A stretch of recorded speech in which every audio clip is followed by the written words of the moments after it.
모두가 한 번쯤은 들어봤을 법한 아주 유명한 강의가 하나 있습니다. 우리에게 잘 알려진 이 하버드 대학의 마이클 샌델 교수라고 하시는 이 교수님의 강의인데요. 강의의 제목은 저스티스, 정의입니다. 정의. 우리에게는 정의란 무엇인가라는 책으로 더 잘 알려져 있습니다.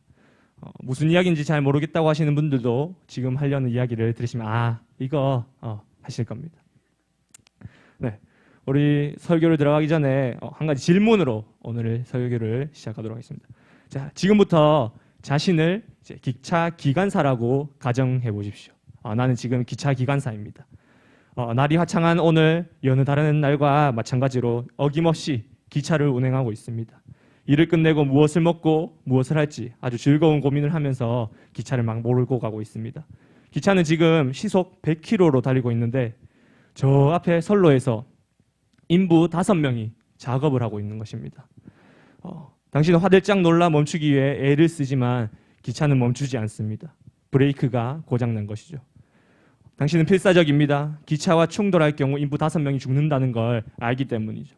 그러나 기차는 멈출 생각을 하지 않습니다. 그런데 그때 당신의 눈에 오른쪽으로 난 비상 선로가 보입니다. 그 선로 끝에는 인부 1명이 작업을 하고 있습니다. 핸들은 고장나지 않았기 때문에 마음만 먹으면 오른쪽으로 꺾어 방향을 바꿀 수 있습니다. 비상 선로로 가서 1명을 희생시키고 5명을 살릴 수 있습니다. 이럴 때 어떻게 하는 것이 옳을까요? 이 1명은 뭐 자신의 아들이나 그런 내용이 아닙니다. 아예 모르는 사람 5명과 1명입니다. 우리 그러면 손을 한번 들어서 한번 표시해 보도록 하겠습니다. 나는 교도에 직진해서 놔둬서 5명 죽게 하겠다. 혹은 나는 핸들을 틀어서 1명을 죽고 5명을 살리겠다. 자, 5명을 그대로 나는 가서 5명을 죽이겠다. 손 한번 들어주시겠습니까? 한 분 계시네요, 저기. 네. 좋습니다. 그러면 나는 핸들을 꺾겠다. 나는 핸들을 꺾어. 네, 대부분이 핸들을 꺾네요. 알겠습니다. 왜 그렇게 생각하셨을까? 1명의 생명보다 5명의 생명이 더 중요하니까? 뭐 그렇겠죠. 또 고민해볼 기차 이야기가 우리는 한 가지가 더 있습니다. 이번에는 여러분은 기관사가 아니라 구경하는 사람입니다. 당신은 기차가 보이는 다리 위에 서 있고 그 다리 아래로 선로를 따라서 기차가 지나가고 있습니다. 그 선로 끝에는 인부 5명이 여전히 작업을 하고 있고 이 브레이크가 고장난 기차가 5명을 덮치기 위해서 직진하고 있습니다. 당신은 안절부절 어쩔 줄 몰랐는데 그때 옆에 서 있는 한 사람이 눈에 들어옵니다. 다리에 기댄 채 서 있는 아주 뚱뚱한 남자가 눈에 들어온 것이죠. 당신은 그 남자를 밀 수 있습니다. 그럼 남자는 다리 난간을 넘어서 선로 위에 떨어질 것입니다. 그러면 그 남자는 죽겠지만 인부 5명의 생명을 구할 수 있죠. 여러분 어떻게 하시겠습니까? 이번에는 다리 너머로 남자를 넘기시겠습니까? 아니면 그대로 두시겠습니까? 나는 남자를 밀지 않고 그대로 두겠다. 혹시 이전보다 좀 더 많아지셨네요. 나는 남자를 밀겠다. 이 뚱뚱한 남자 밀어가지고 기차. 네, 좋습니다. 왜 달라지셨나요? 왜? 이 1명의 생명이 더 중요하다고 첫 질문에서는 그래서 5명을 살리는 것에 대부분이 손을 들었는데 두 번째 질문은 똑같이 5명이 죽고 1명이 죽고 이 선택의 기로인데 왜 남자를 밀지 않는 선택으로 바뀌셨나요? 이 마이클 샌델 교수가 이런 질문으로 시작하는 강의는 공리주의에 대한 강의입니다. 공리주의. 벌써부터 머리가 아프신가요? 괜찮습니다. 그러나 오늘 이야기는 공리주의에 대한 이야기가 아닙니다. 오늘 이야기는 다른 관점으로 우리는 보려고 합니다. 여러분 앞서 우리가 생각해 본 이야기에서 내가 기관사로 있을 때 또는 구경꾼으로 있을 때 무슨 선택을 하는 것이 더 정의롭다고 생각하셨습니까? 무엇이 더 옳다고 생각하셨습니까? 기차가 그대로 나아가는 것 혹은 핸들을 꺾는 것, 다리에 기댄 채 서 있는 뚱뚱한 남자를 가만히 놔두는 것 혹은 남자를 밀어 5명을 살리는 것, 무엇이 더 옳다고 생각을 하셨습니까? 어떤 선택을 하더라도 그 선택에 대한 논리가 있었을 것이고 자신만의 타당한 이유가 있었을 것입니다. 사람들은 저마다 자신의 세계관과 자신이 가진 정의를 가지고 살아갑니다. 삶에 일어나는 모든 일들을 자기 개인의 정의를 가지고 생각하고 판단합니다. 사람들은 그래서 정의를 정의하려고 노력합니다. Definition of justice. 네, 네, 예, 할렐루야. 네, 그래서 정의를 정의하려고 노력하지만 잘 되지 않습니다. 이러한 사람들의 노력은 지금 이 시대, 현대뿐만 아니라 고대 때부터 그래 왔었습니다. 그래서 진리를 찾기 위해 철학이라는 학문이 생겨났고 사람들은 정의에 대해서 끝없는 질문들을 던져왔어요. 수많은 철학자들은 자신만의 정의를 정의하기 시작했습니다. 아리스토텔레스, 플라톤, 임마누엘 칸트, 한 번쯤 들어봤을 만한 이름들, 듣기만 해도 머리가 아픈 벌써부터 졸음이 몰려오는 이 이름들. 하지만 이들 모두가 자신이 생각한 정의에 대한 결론을 내렸습니다. 이들이 결론을 내렸는데 우리들은 또 어떻습니까? 예수 그리스도를 믿는 우리 그리스도인들은 누구보다도 정의를 이 땅에 실현시키기 위해 애를 쓰며 살아가지 않습니까? 안간 힘을 쓰면서 살아갑니다. 그래서 때로는 내가 힘들어도 또 하고 싶은 일이 있어도 참고 견디며 살아갑니다. 하고 싶지 않은 일들이 있지만 해야 하기 때문에 또 할 때도 있죠. 그런데 그것이 진짜 정의일까? 우리는 진짜 정의에 대해서 제대로 알고 행동하고 있는 것일까요? 결론부터 말하자면 우리는 진짜 정의를 알지 못합니다. 고대부터 수많은 사람들이 정의를 정의해보려 했지만 참된 정의를 발견하지 못했습니다. 그런데 우리는 자신이 생각하고 판단해서 스스로가 옳다 생각한 것을 정의, 저스티스라고 착각합니다. 그런데 진짜 문제는 여기서부터 발생합니다. 내가 생각하고 판단한 일이 옳고 맞다. 여기까지만 생각한다면 그렇게 큰 문제가 되지 않습니다. 그러나 사람들은 여기에서 그치지 않고 다른 사람들을 판단합니다. 나의 생각에 옳지 않은 행동들을 하는 사람들, 또 나의 정의를 가지고 우리는 끝없이 남을 판단하고 다른 사람들을 판단합니다. 이것을 우리는 뭐라고 말합니까? 바로 정죄라고 말합니다. 이 정죄에는 크게 두 가지로 분류할 수 있습니다. 오늘 말씀을 통해 이 두 가지 정죄에 대해 말하려고 합니다. 첫째는 남을 향한 정죄, 둘째는 나 스스로에게 하는 정죄입니다. 오늘 본문의 바리새인들은 자신의 생각과 다른 일을 행하시는 예수님을 보고 예수님을 정죄하기 시작합니다. 어찌하여 너희 선생은 세리와 죄인들과 함께 잡수시느냐? 당시에 이스라엘에서 자신의 집에 초대해 한 테이블에서 식사를 같이 하는 것은 매우 밀접한 관계임을 나타내는 행위였습니다.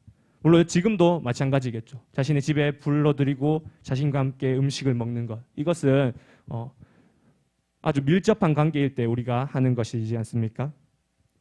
당시 유대인의 사회 풍습에 의하면 식사를 같이 하는 것은 단순한 음식 접대라는 의미만이 아니라 함께 식사하는 구성원들 사이의 극도의 친밀감과 인격적 교제가 오고 간다는 의미까지 포함하고 있었습니다. 따라서 예수님께서 세리들 그리고 사회적으로 죄인으로 여겨지는 자들과 함께 식사를 한다는 것은 바리새인들에게 아주 충격적인 일이었습니다.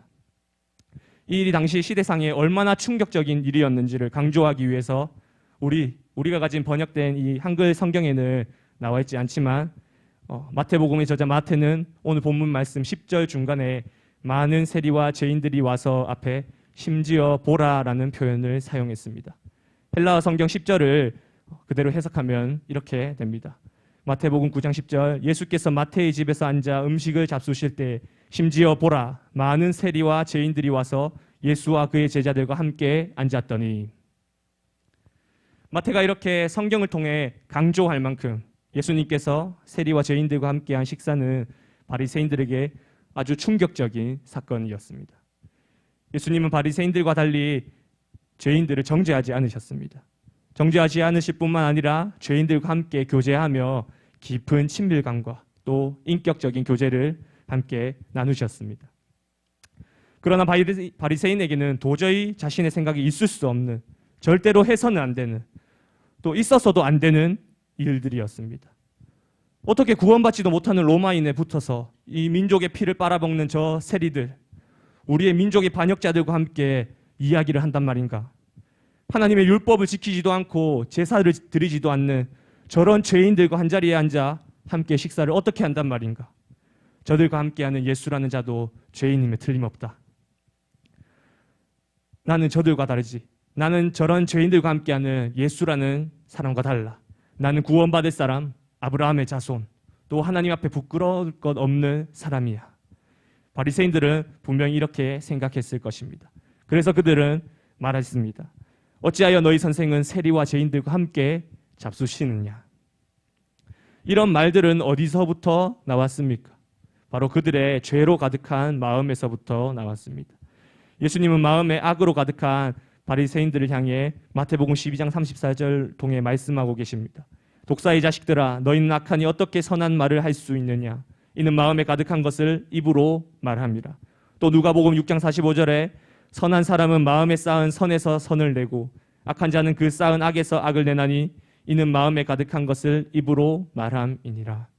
이렇게 죄인들을 정죄해야 할 뿐만 아니라 하나님이신 예수님을 정죄하기까지 이르는 바리새인들의 이런 악한 마음, 이 악한 마음으로 가득 찬 이 마음은 도대체 언제부터 시작됐었던 것일까요? 하나님께서 사람을 처음 창조하셨을 때 사람에게는 악한 마음이 없었습니다. 그러니 당연히 다른 사람을 정죄하는 마음과 말 또한 없었죠. 첫사랑 아담과 하와는 서로를 사랑하고 배려하는 마음으로 가득했고 서로를 위해주고 격려해주는 아름다운 말밖에 알지 못했습니다. 늘 괜찮아, 잘했어, 또 이름을 지으면 너무 멋지다, 어떻게 그런 생각을 했어, 이런 말들밖에 할 줄 몰랐습니다. 왜냐? 이 사람에게는 악이 없었기 때문이죠. 그런데 어느 날 뱀이라 불리는 사단이 아담과 하와에게 찾아왔습니다. 이 내용들은 모두 다 아시겠죠. 사단은 사람에게 죄를 짓게 유혹했고 사람은 사탄의 유혹으로 죄를 짓게 되었습니다. 그로 인해 무엇이 우리 가운데 들어왔습니까? 죄로 인해서 우리가 타락해 버리게 되었고 인간에게 다른 사람을 판단하고 정죄하는 마음이 들어오기 시작했습니다. 죄를 짓자마자 처음 아담의 입에서 튀어나온 말은 정죄였습니다. 우리 창세기 3장 12절을 함께 읽어보도록 하겠습니다. 아담이 이르되 하나님이 주셔서 나와 함께 있게 하신 여자 그가 그 나무 열매를 내게 주므로 내가 먹었나이다. 죄로 타락한 사람은 자신의 잘못은 이야기하지 않고 다른 사람의 행동을 비난했고 그 책임을 하나님께 돌리기까지 했습니다. 늘 하나님을 찬양하고 영광 돌리며 또 하나님께서 주신 하와를 사랑하고 기뻐했던 아담이 죄가 들어오자마자 하와에게 심지어 하나님께 이 책임을 전가하며 정죄하기 시작한 것입니다. 이 첫사람 아담의 정죄함이 수천 년 후 예수님께서 이 땅에 오신 그때에도 없어지지 않고 오늘 본문에 나오는 바리새인에게 마찬가지로 나타나게 되었습니다. 그리고 그 정죄함이 2000년의 시간이 흘러서 또한 우리에게도 나타나고 있습니다. 여러분, 지금 시대가 얼마나 악한 시대입니까? 얼마나 정죄함이 가득한 시대입니까? 우리는 이 시대를 포스트 모더니즘 시대라고 말해 왔었습니다.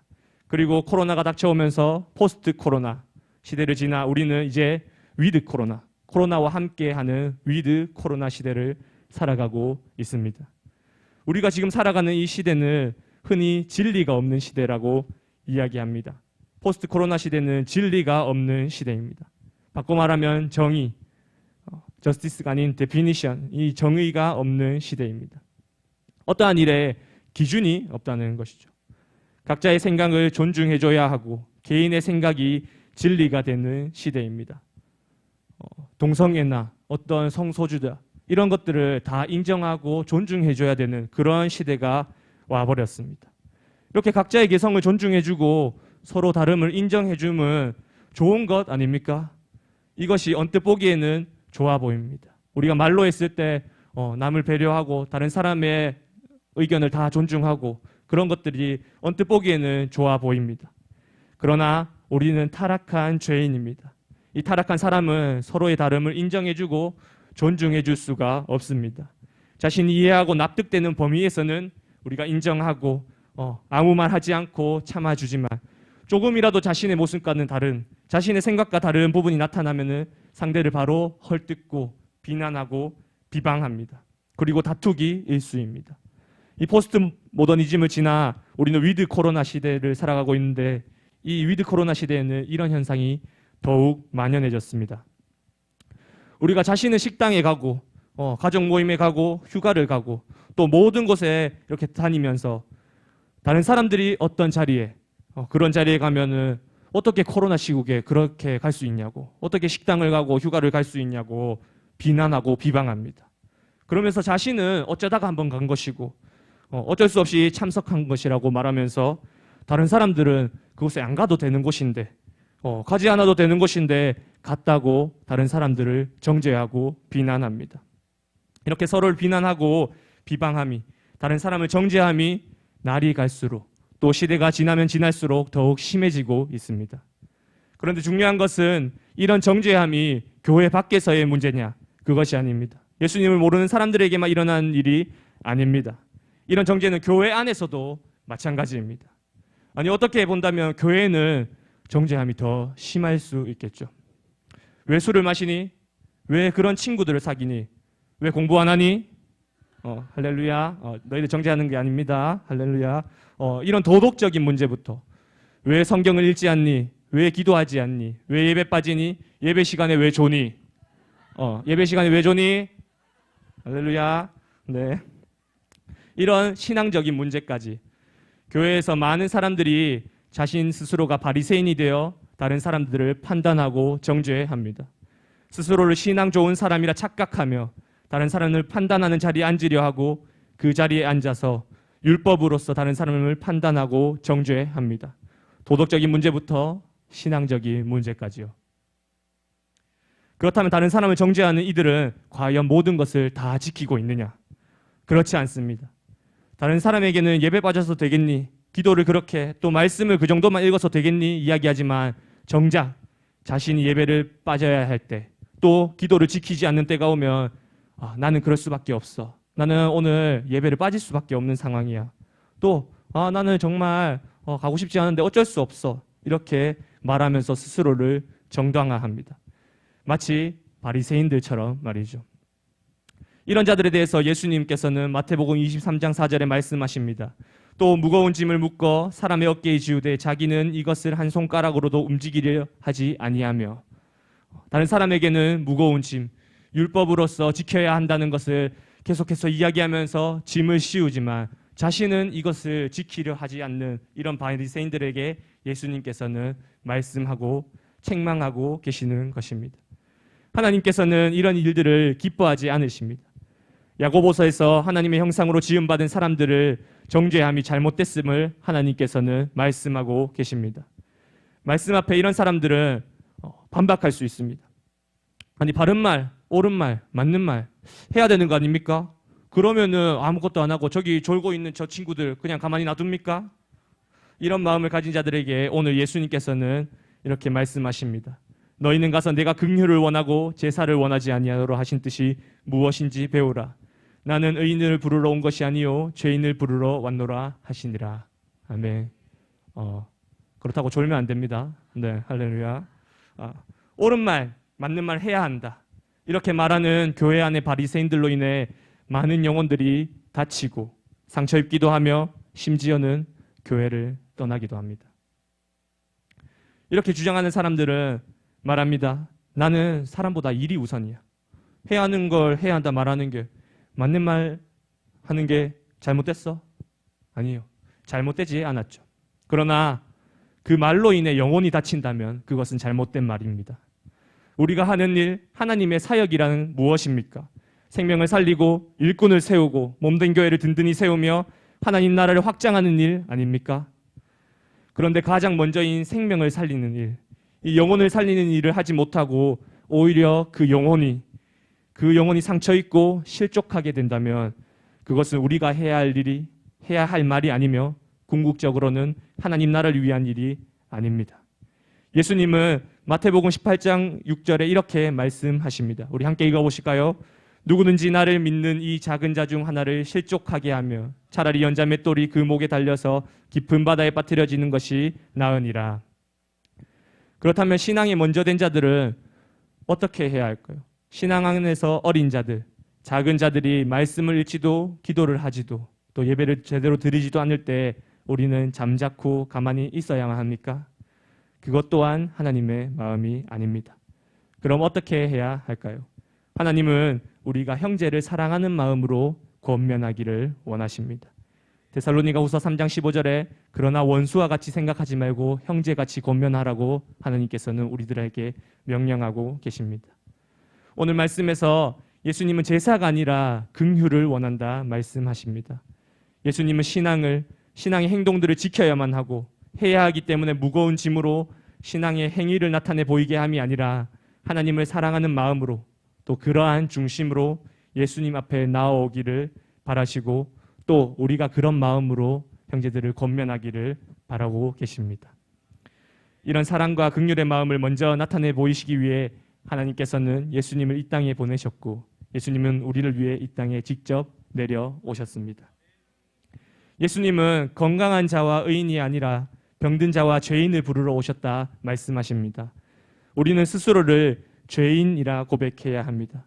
예수님은 오늘 말씀을 통해 우리 모두가 바리새인처럼 예수님께서 계신 곳에 들어오지 않고 스스로 의인이 되어 다른 사람을 판단하고 정죄하는 모습이 아니라 자신이 죄인이라 고백하고 죄인의 모습으로 주님께서 계시는 집으로 들어와 함께 식탁에 앉아 말씀의 교제에 참여하기를 원하십니다. 주님과 함께 말씀의 교제에 참여함이란 말씀의 자리, 예배의 자리, 훈련의 자리에 있음입니다. 예수님은 우리에게 참된 권면과 말씀을 주시기 위해 이런 자리들을 주셨습니다. 바로 말씀의 자리, 예배의 자리, 훈련의 자리를요.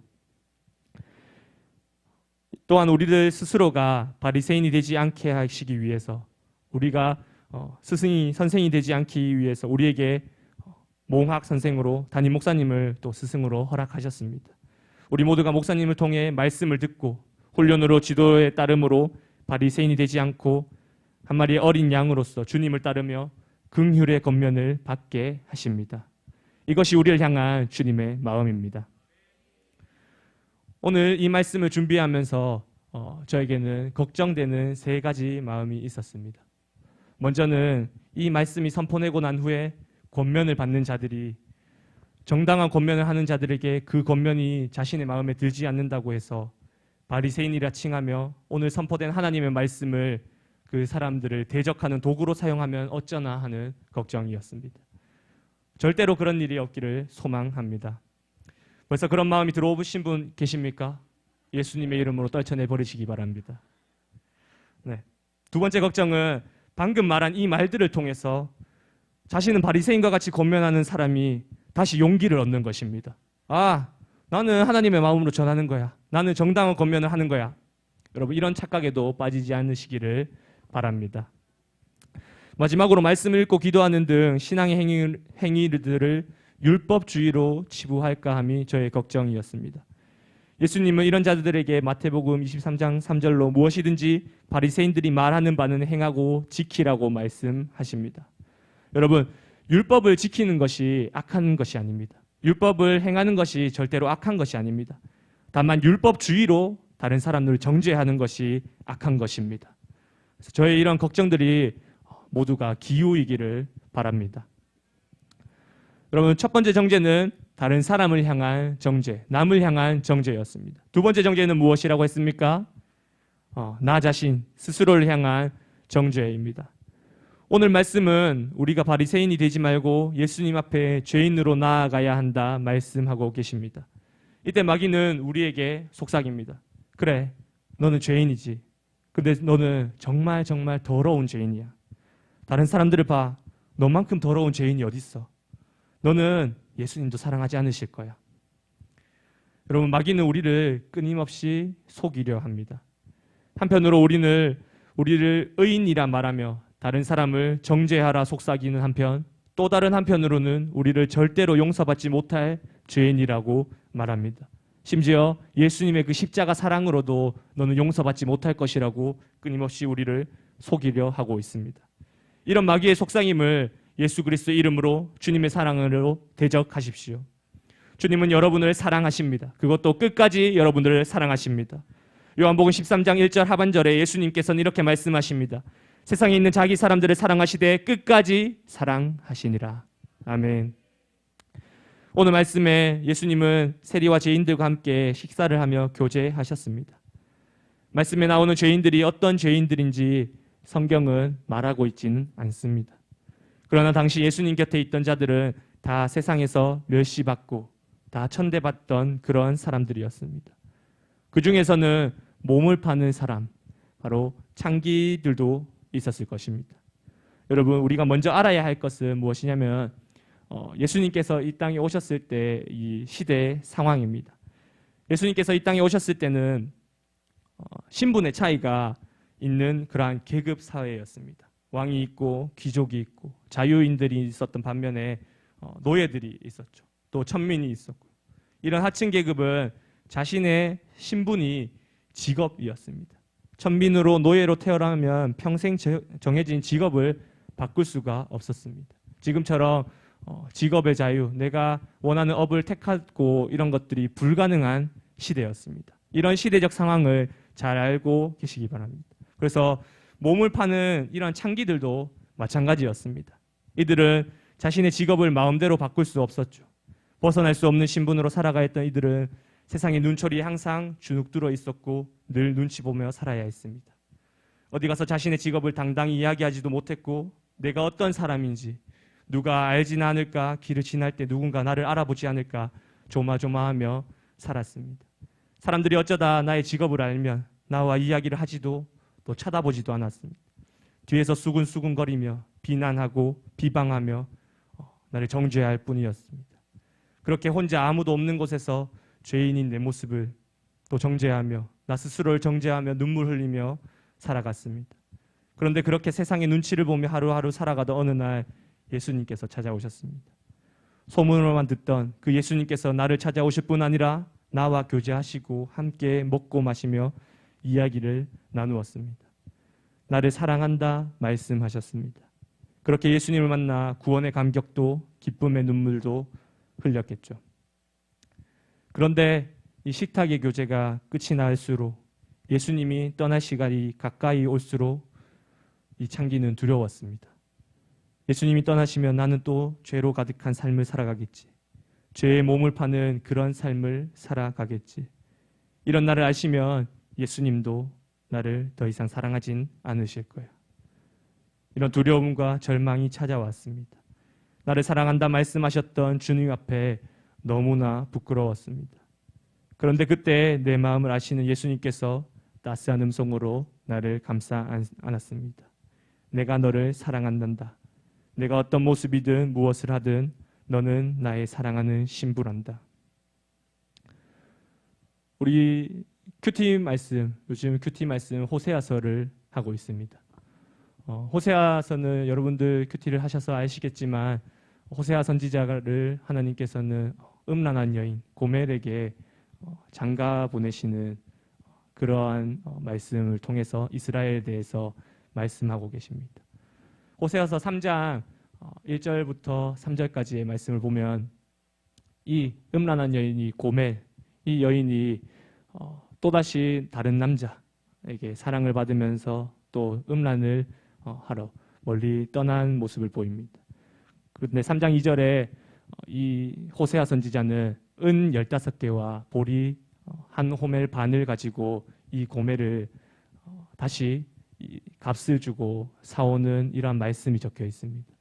여러분, 이 말씀이 무엇이냐면은 구약 시대를 통해서, 그 호세아 선지자를 통해서 예수님께서 우리를 그렇게 사랑하시고 우리를 피로 값주고 사시는 이 말씀을 예표한 말씀입니다. 예수님께서는 우리를 종되었던, 노예되었던 우리를 피로 값주고 사셨습니다. 당시 은 30개 정도가 노예 또는 종을 사는 값이었는데, 호세아 선지자 15개의 은과 또 한 호멜 반이 은 15개의 가치를 지니고 있습니다.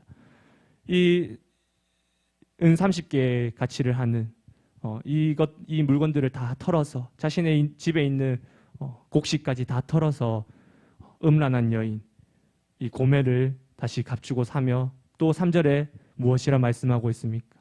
이제 나와 오래 시간을 보내자고, 나와 더 이상 다른 사람과 시간을 보내지 말고 나와 시간을 보내자고 이렇게 호세아는 고멜을 향해서 이야기하고 있습니다. 이것이 예수님께서 우리를 향한 마음입니다. 예수님께서는 종되었던 우리, 죄의 종로를 타던 우리를 사랑하시어서 자신의 피로 값주고 우리를 사셨습니다.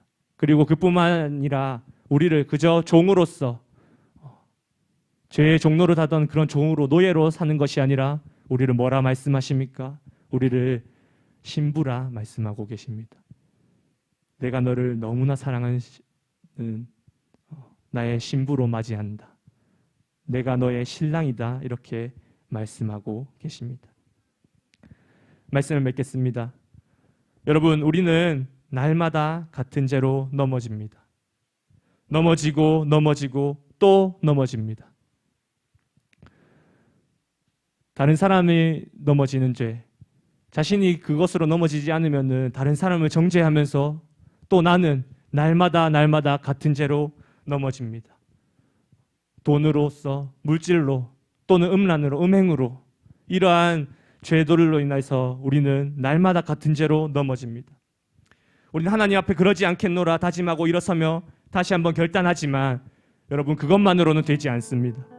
우리 힘으로 그 죄들을 이겨낼 수가 없습니다. 그리고 마치 그 죄에서 벗어날 수 없는 것만 같아요. 하나님, 나는 안 되는 사람인 것 같아요. 하나님, 저는 이 죄는 도저히 벗어날 수가 없는 것 같아요. 그때 사탄은 우리를 찾아와 조롱합니다. 그래, 넌 안 돼. 그런 죄를 짓고도 하나님 널 사랑하실 것 같아?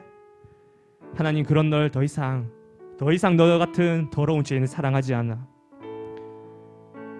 여러분, 그런 마귀의 속삭임을 예수 그리스도의 사랑으로 대적하십시오. 예수 그리스도의 보혈로 대적하십시오. 나를 정죄하는 그 사단 마귀의 정죄 앞에 주님의 사랑으로 대적하세요. 그리고 예수님의 음성을 들으세요. 내가 너를 나의 영원한 사랑 신부로 부르심을. 그리고 주님께 대답하며 나아갑시다. 네, 주님, 제가 주님의 신부입니다. 주님, 나는 너무나 부족하지만, 나는 너무나 연약하지만 주님, 제가 주님의 신부입니다. 주님은 나의 신랑이십니다. 주님, 제가 주님을 사랑합니다.